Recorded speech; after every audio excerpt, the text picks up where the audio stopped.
बोलो बनसी वाले की जय हो।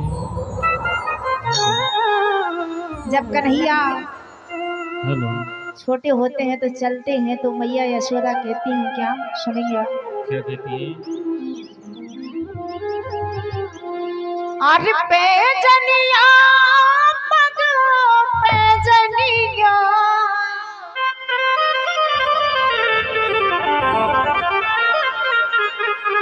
अरे पैजनिया पग पैजनिया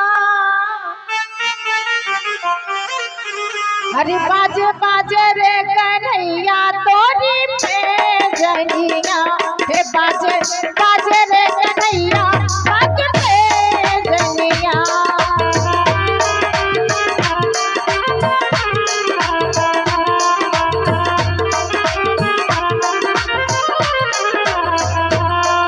और आप लोग मीठी मीठी तालियां बजाते चले भजन के साथ साथ। बजा दो क्योंकि भैया। अगर तालियां अगर भजनों में नहीं बजाई इस जन्म में तो अगले जन्म में दूसरी प्रकार से बजानी पड़ेंगी, इसलिए अभी बजाने के ना। पैजनिया पग पैजनिया पैजनिया पग पैजनिया बाजे बाजे रे कन्हैया पग पैजनिया बाजे बाजे रे कन्हैया तोरी पैजनिया।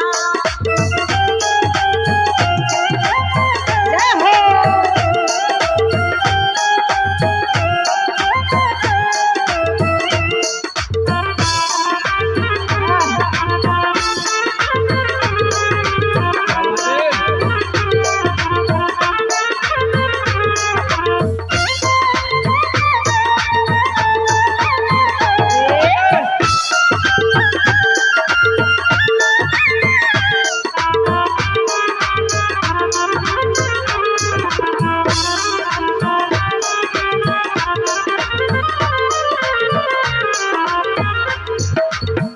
माते यशोदा चालीस खावे माते यशोदा चालीस खावे चालीस खावे है चालीस खावे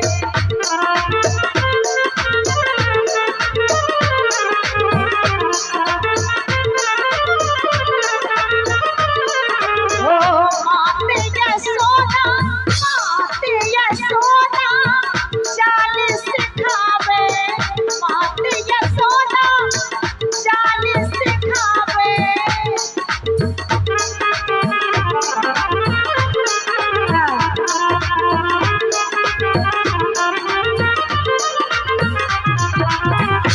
माते यशोदा चालीस खावे उंगली पकड़ के तो जनिया उंगली पकड़ के तो जनिया ये बाजे बाजे रे कन्हैया पग पैजनिया हे बाजे बाजे रे कन्हैया पग पैजनिया।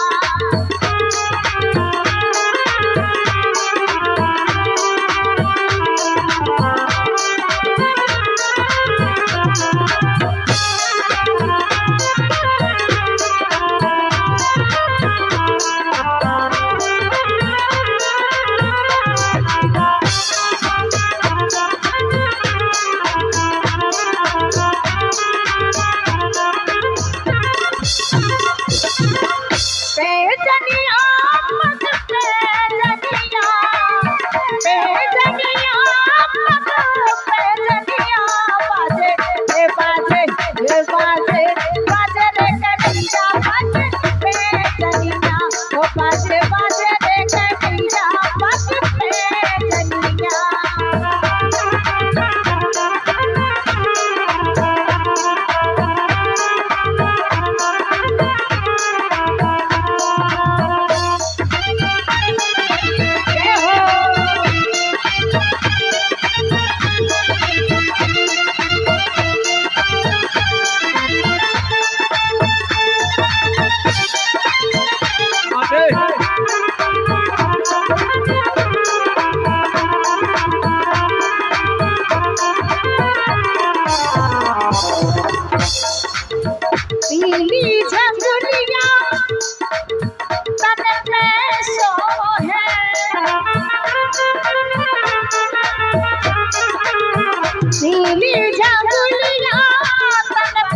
भैया टोपी लगाए हुए कैसे?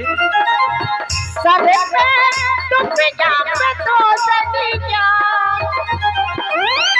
वो बाजे बाजे रे